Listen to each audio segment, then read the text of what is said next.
Hello दर्शकों, नमस्कार। मैं एस्ट्रोलॉजर नारायण आप सबका स्वागत करता हूँ मेरे चैनल नारायण एस्ट्रोलॉजर पे। दर्शकों, सीखने की इस कड़ी में कल अपन ने बात किया था मारक और कारक ग्रहों के बारे में। आज उसके रिलेटेड ही बात करते हैं।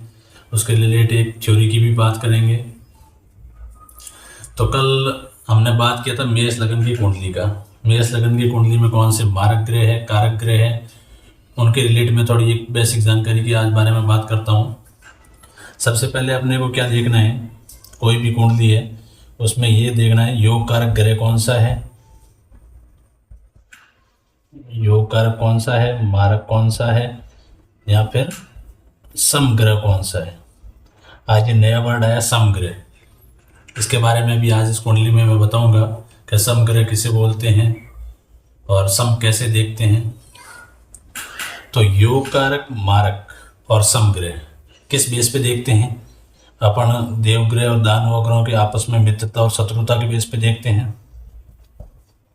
शत्रुता या मित्रता के बेस पे जो कल बात किया था, कल मैंने ओनली योग कारक ग्रहों के बारे में बात किया था। आज योग कारक, मारक और सम तीनों ग्रहों के बारे में बात करेंगे। लेकिन उससे पहले एक थ्योरी की बात करेंगे जो मारक ग्रह देखने से पहले अपने को पता होनी चाहिए। तो नॉर्मली ये योग कारक, मारक और समग्रह शत्रुता और मित्रता के बेस पे निकालते हैं। तीसरा भाव या घर के बेस पे भी देखते हैं, भाव या घर के बेस पे। अब कैसे देखते हैं आज सारा आपको मैं इस कुंडली में अप्लाई करके बताऊंगा सारा। सेकंड बात होती है कोई भी ग्रह देख लिया, जैसे कि योग कारक है या फिर मारक है या सम है, उसका प्रभाव कैसा रहेगा। एक बार तो योग कारक देख लिया, जरूरी नहीं है कि योग कारक देख लिया तो वो अच्छे ही फल देगा, लेकिन उसका प्रभाव किस बेस पे देखते हैं। प्रभाव तीन चीज़ों पे देखते हैं। एक तो देखते हैं प्लेसमेंट पे, ये कल बात अपन ने किया था, मतलब किस जगह बैठा है, कौन से घर में बैठे हैं। अच्छे घर में बैठे होंगे तो अच्छा फल देंगे, यदि किसी बुरे घर में ही बैठ गए हैं, या फिर वो सेकंड है वो उच्च या नीच। मान लो ग्रह तो योग कारक है लेकिन वो नीच के हो गए किसी राशि के साथ में बैठ के, जो अपन ने पीछे की वीडियो में उच्च और नीच के बारे में भी बात किया था। तो मान लो किसी भी राशि के साथ में बैठ के नीच के हो गए तो वो कभी अच्छा फल नहीं देंगे। ये डिपेंड, प्रभाव सारा डिपेंड करता है एक तो प्लेसमेंट पे, प्लेसमेंट के अकॉर्डिंग उच्च है या नीच है इस बेस पे भी डिपेंड करता है। और थर्ड है कहीं सूर्य के साथ अस्त तो नहीं हो गए। यदि सूर्य के साथ अस्त भी हो गए तो अपना प्रभाव नहीं दे पाएंगे। यदि योग कारक है, बहुत अच्छे ग्रह हैं, लेकिन वो सूर्य के साथ क्या हो गए अस्त, तो वो कभी भी अपना फल नहीं दे पाएंगे। और उच्च या नीच, उच्च के हो गए तो अच्छा फल दे पाएंगे, नीच के हो गए तो वो कभी भी अच्छा फल नहीं दे पाएंगे। इसका उच्च और नीच का भी मैंने एक पीछे के वीडियो डाल रखा है, सारा कुछ इस डिटेल में बात कर रखा है इसके बारे में। डिपेंड करता है प्लेसमेंट पे।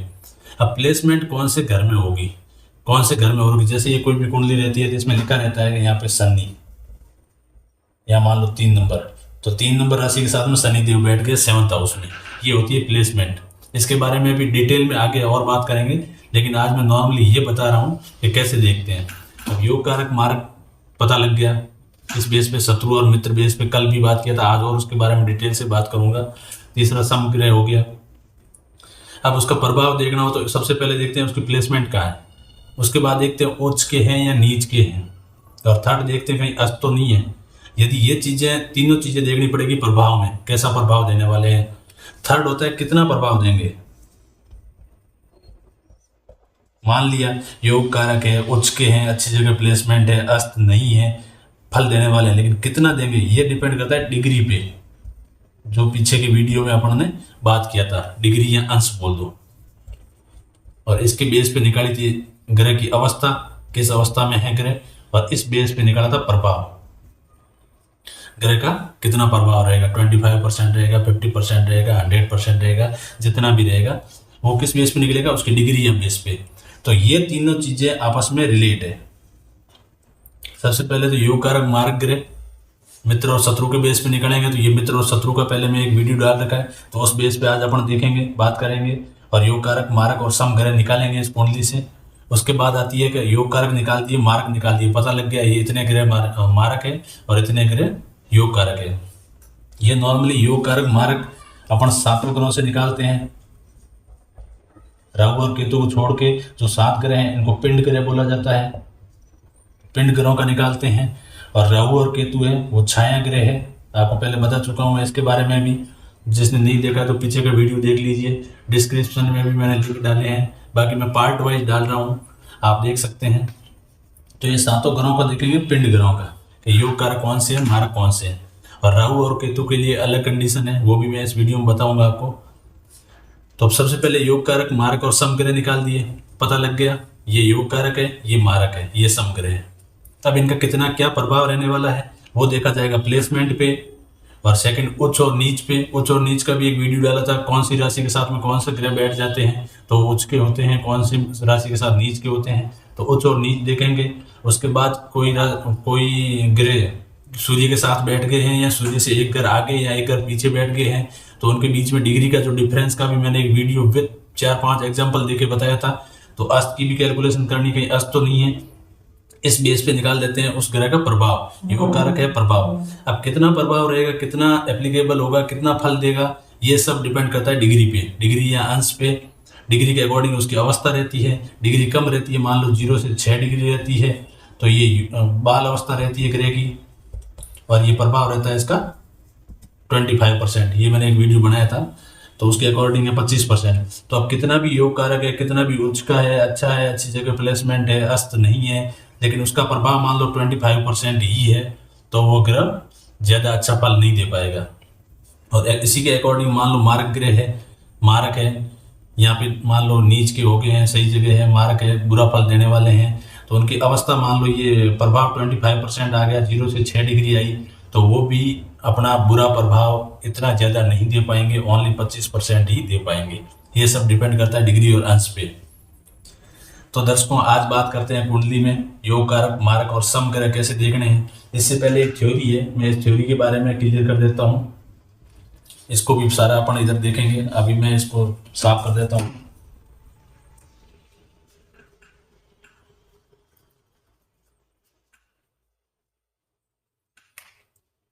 आज बात करते हैं अष्टम टू अष्टम थ्योरी। ये थ्योरी अपन नॉर्मली मारक ग्रह देखते हैं उससे पहले देखी जाती है, तो इसका मैं पहले बता देता हूँ, उसके बाद मारक और कारक ग्रहों के बारे में बात करूंगा। यहाँ बता देता हूँ अष्टम टू अष्टम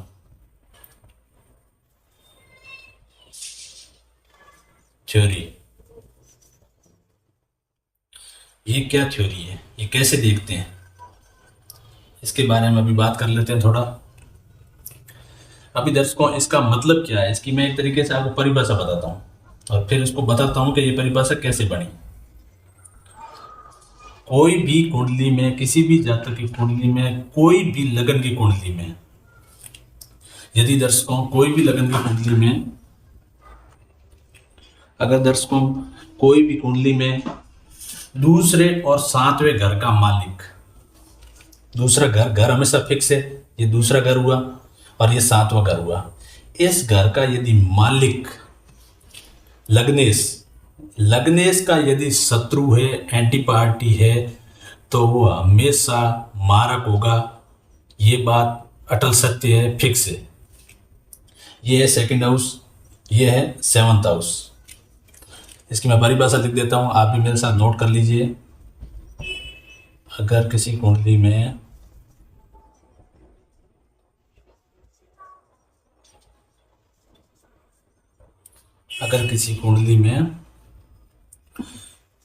दूसरे व 7वें घर का मालिक लग्नेश किसे बोलते हैं, जिस लगन की कुंडली होगी उनके जो स्वामी होंगे, जान लो मेष लगन की कुंडली है तो मेष के स्वामी है मंगल, तो लग्नेश कौन हुए, मंगल। अगर 7वें घर का मालिक लग्नेश का एंटी पार्टी बोलो या शत्रु बोलो, एंटी पार्टी या शत्रु हो तो वह मारक होगा। यह अष्टम थ्योरी, अष्टम टू अष्टम थ्योरी। इसमें आपको मैं एक एग्जांपल बताता हूँ। जैसे मान लो ये मेष लगन की कुंडली है, यहाँ पे लिखा है एक, एक लिखा है मतलब मेष लगन की कुंडली हुई, और लग्नेश कौन हुए, मंगल देव। अब एक यहाँ होगा तो दो हमेशा यहाँ होगा, 3 4 5 6 और यहाँ होगा 7। अब इसके अकॉर्डिंग दूसरी राशि कौन सी है, दूसरी राशि मंगल के बाद वृषभ आई, उनके स्वामी कौन हो गए, शुक्र। तीसरी चौथी पांचवी छठी सातवीं राशि कौन सी होगी, तुला, और इनके स्वामी कौन हो गए, शुक्र, शुक्रदेव, शुक्रदेव हो गए। अब ये शुक्रदेव है लग्नेश के, अब ये शुक्रदेव ये बैठे और लग्नेश है मंगल, ये आपस में शत्रु है, शुक्रदेव और मंगल आपस में शत्रु है, लेकिन ये आपस में अति मित्र है, ये आपस में अति मित्र है, और बुध के ये सारे अति मित्र है और सूर्य अति मित्र है, और बृहस्पति देव इनके सम है, पूरक है, और चंद्रमा और मंगल बुध के शत्रु है। ये पहले बात कर चुके हैं। और ये दानव ग्रह और देव ग्रह आपस में शत्रु है। तब शुक्र और मंगल क्या हुए, आपस में शत्रु हुए, एंटी पार्टी के हो गए। तब मंगल और शुक्र आपस में एंटी पार्टी है, शत्रु हो गए, तो क्या होंगे, ऑलवेज इसमें शुक्र जो होंगे वो होंगे मारक। ये बोलती है अष्टम छोरी। अब ये परिभाषा कैसे बनी मैं आपको बताता हूँ, अष्टम टू अष्टम छोरी क्यों बोलते हैं इसको। परिभाषा यहाँ तक क्लियर हो गई आपको। अगर किसी कुंडली में दूसरे और सातवें घर का मालिक लग्नेश का एंटी पार्टी हो, यहाँ पर शत्रु हो, तो हमेशा क्या होगा, मारक। और इस मेष लगन की कुंडली के अकॉर्डिंग मारक कौन है, शुक्र, क्योंकि दूसरे और सातवें घर के मालिक सेम है शुक्रदेव, और ये हमेशा मारक होंगे मेष लगन की कुंडली में। अब ये परिभाषा कैसे बनी है, एट अष्टम टू अष्टम थ्योरी क्यों बोलते हैं। हमेशा आठवें घर लगने से फर्स्ट हाउस शुरू होता है, फर्स्ट सेकंड थर्ड फोर्थ 5 6 7 8, आठवें घर से इसका 12वां घर। अब यहां से शुरू करो, 1 2 3 4 5 6 7 8 9 10 11 12, 12वां घर कौन सा आता है, ये।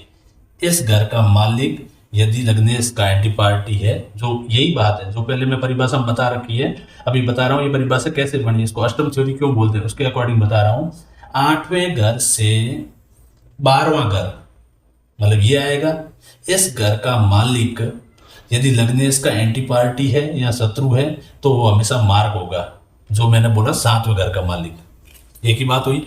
अब सेकंड दूसरा घर कैसे आया, इस आठवें से आठवां घर निकालो, अब अष्टम टू अष्टम, 1 2 3 4 5 6 7 8, ये आया आठवां घर।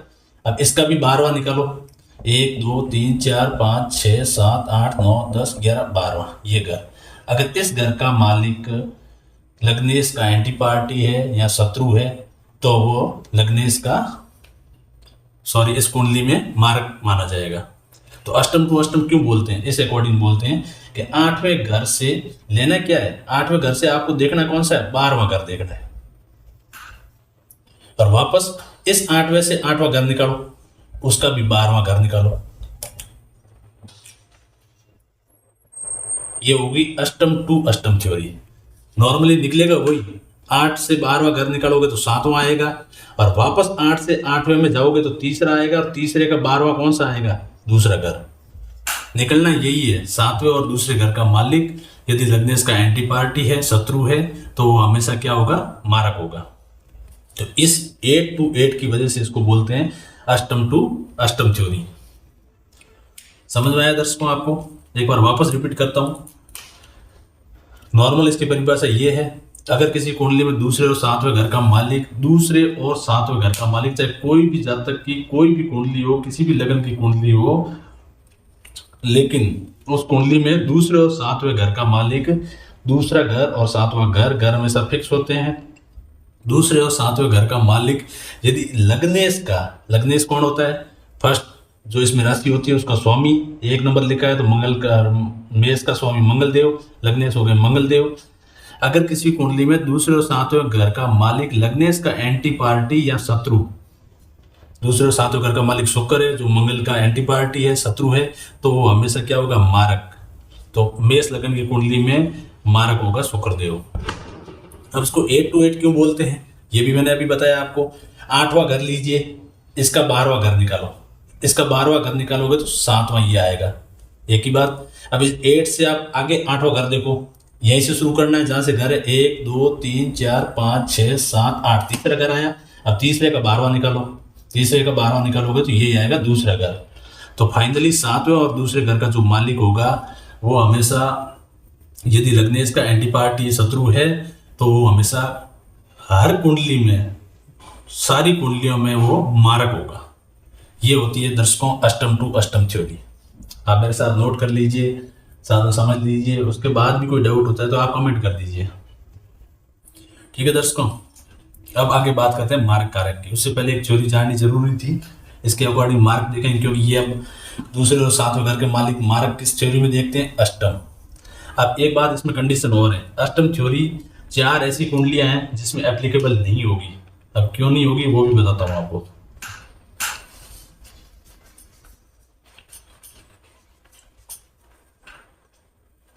ये रहने देते हैं।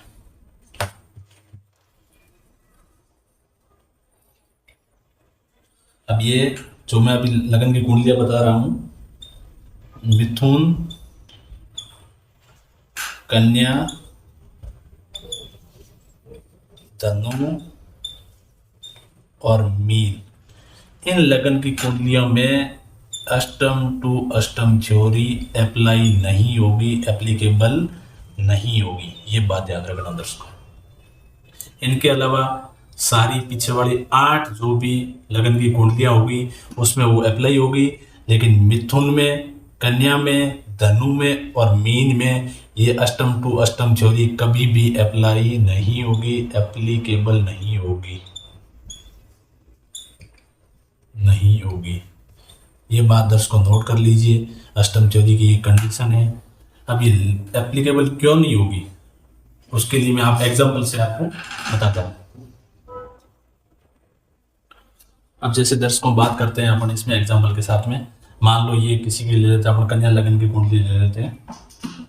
कन्या छठी राशि है तो आएगा 6 7 8 9 10 11 12, वापस 1 2 3 4 5 और 6।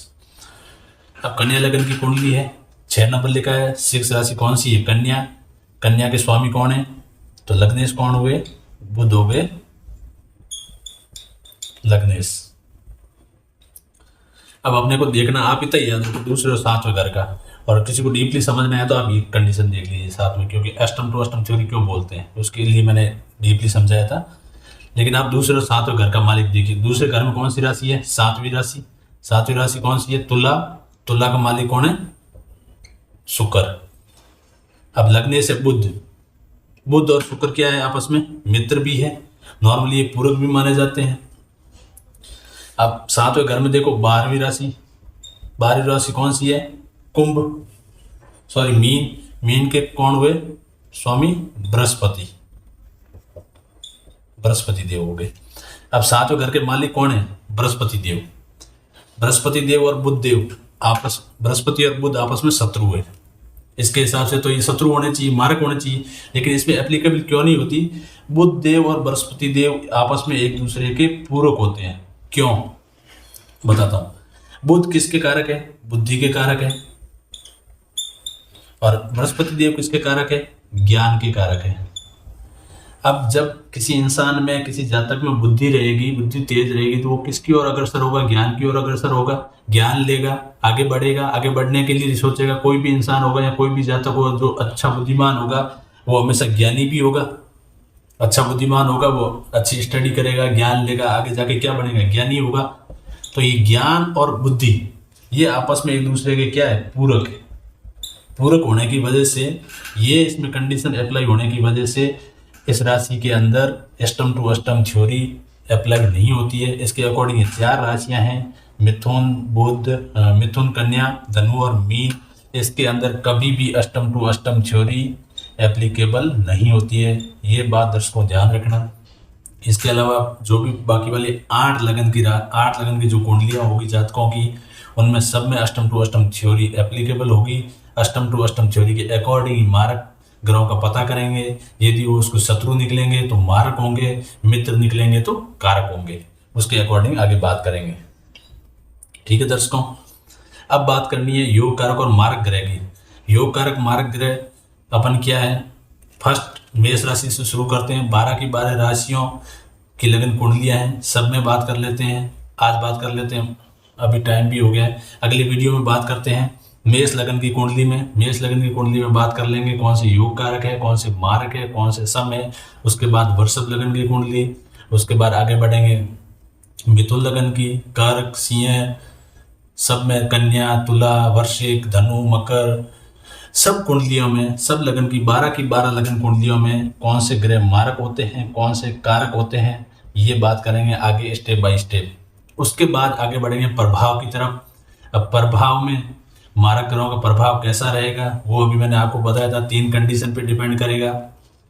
फर्स्ट है ग्रह की प्लेसमेंट कहाँ है, वो भी मैं आपको एग्जाम्पल के साथ में बताऊंगा कैसे प्लेसमेंट देखनी है, कैसे घर देखते हैं। नॉर्मली क्या है, ये 3rd, 6, 8 और 12 अच्छे घर नहीं माने जाते हैं। क्यों नहीं माने जाते हैं इसका भी थोड़ा जिक्र कर लेते हैं, क्योंकि अभी कुंडली में अपन नॉर्मल जो बेसिक चीज़ें देख रहे हैं उनको एप्लीकेबल कर करके देखेंगे, और साथ साथ में जो जो बेसिक जानकारी की आवश्यकता रहेगी मैं आपको वीडियो डालता रहूँगा, बताता रहूँगा।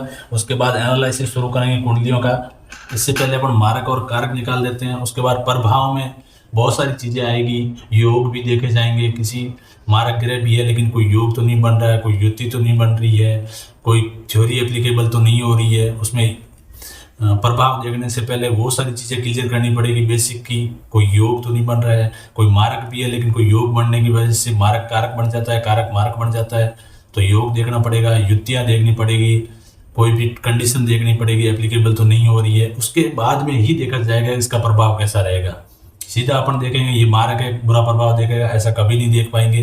तो प्रभाव देखने से पहले अपने को बहुत सारी बेसिक जानकारियाँ चाहिए होगी, जो मैं ये कारक और मारक के बाद उनकी शुरुआत करूंगा। फिर वापस प्रभाव को भी अपन एप्लीकेबल करके देखेंगे, ग्रहों की कैसी प्लेसमेंट देखते हैं, और उसके बाद देखेंगे कितना प्रभाव रहेगा तो डिग्री की, जो अपन बात कर चुके हैं इसकी। ठीक है दर्शकों, अभी बात कर लेते हैं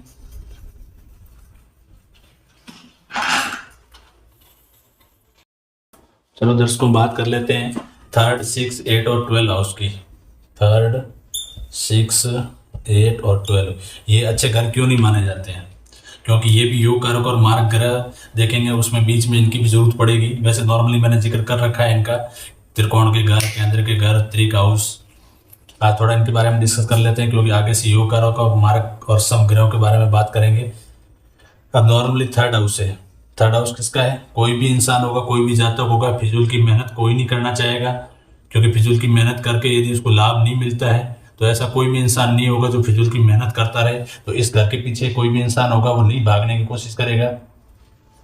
6th हाउस है, ये कोर्ट केस, रोग, ऋण का घर है। तो कोई भी जातक या कोई भी इंसान नहीं चाहेगा कि मेरे को रोग बना रहे मेरे साथ में, मेरे ऊपर ऋण बना रहे या मेरे कोर्ट के चक्कर लगते रहे, तो कोई भी इंसान ये नहीं चाहेगा।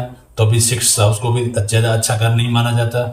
8th हाउस कौन सा है, मृत्यु भाव है या आयु भाव बोल सकते हो, तो इसको भी कोई भी इंसान नहीं चाहेगा, या इसके पीछे कोई भी इंसान भागना नहीं चाहेगा मौत के पीछे या मृत्यु के हिसाब से।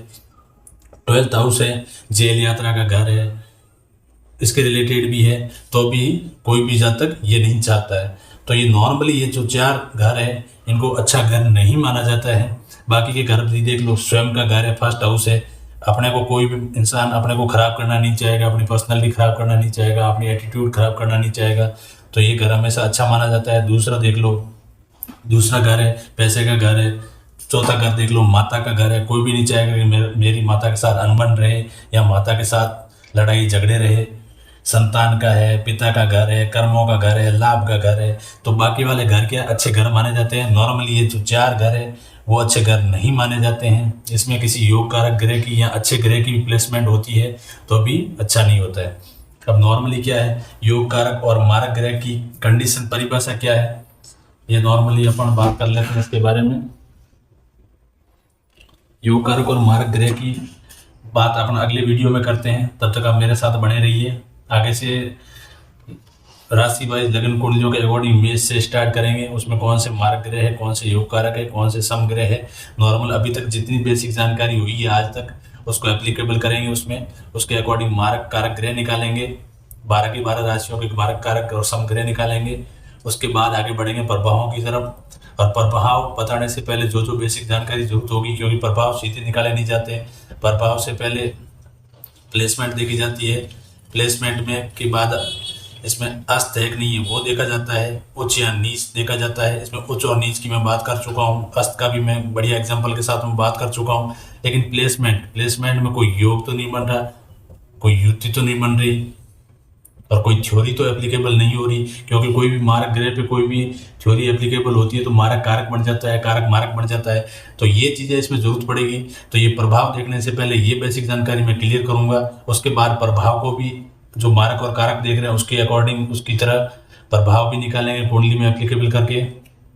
और इसके बाद आता है कितना प्रभाव है, तो डिग्री अंश है, उसकी मैं बात कर चुका हूँ। बिल्कुल सिंपल सा टॉपिक है, ज़्यादा हार्ड एंड फास्ट टॉपिक नहीं है। तो डिग्री वगैरह आपको समझ में आ गई होगी। प्रभाव की बात बाद में करेंगे, इससे पहले मारक और कारक ग्रहों के बारे में बात करेंगे। नेक्स्ट वीडियो में शुरू करता हूँ मेष लगन की कुंडली से। तब तक दर्शकों बने रहिए मेरे साथ में। आप भी कॉपी पेन लेके बैठिए, साथ साथ नोट करते रहिए, याद करते रहिए। क्योंकि इससे पहले भी मैंने आपको बताया जो बेसिक जानकारी मैं बता रहा हूँ आप अंगुलियों पे याद कर लीजिए, नोट करिए, उसके बाद रिवाइज करिए, आपको याद हो जाएगी। ज़्यादा मुश्किल नहीं है। मैंने बिल्कुल ये कुंडली सीखने की 0 से स्टार्टिंग की है, बिल्कुल राशियों से। राशियाँ बताई है, राशियों के स्वामी बताए हैं, घर भाव लगन ये भी बताए हैं। बिल्कुल 0 से स्टार्टिंग किया है। आप फर्स्ट से वीडियो देख लीजिए, साथ साथ में देखते रहिए, याद करते रहिए, तभी आप कुंडली देखना सीख पाओगे। और 100% गारंटी मैं लेता हूँ, आपको कुंडली देखना 100% सिखा दूंगा, एकदम एक्यूरेट। इसके लिए आप सारी चीज़ें बेसिक याद कर लीजिए। उसके बाद मारक कारक जो मैं कल से वीडियो शुरू करूँगा तो वो भी देखिए, तो आपको मारक और कारक ग्रहों का पता लग जाएगा। फिर धीरे धीरे करके ऐसे करके आगे बढ़ेंगे। फिर उसमें और कोई टर्म एंड कंडीशन एप्लीकेबल होगी तो वो भी मैं बीच में आपको बताता रहूँगा। और उसके बाद बहुत सारी जो भी कुंडलियाँ होगी जिसमें प्लेसमेंट भी साथ में देखेंगे, मारक कारक भी साथ में देखेंगे। ऐसा करके उन कुंडलियों का एनालिसिस करेंगे एक एक करके।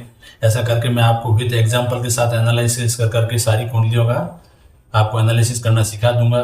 बने रहिए मेरे साथ में। और दर्शकों नए हैं तो वीडियो को लाइक करिए, चैनल को सब्सक्राइब करिए और दोस्तों के साथ शेयर करिए और एंजॉय करिए। मिलते हैं दर्शकों अगले वीडियो में।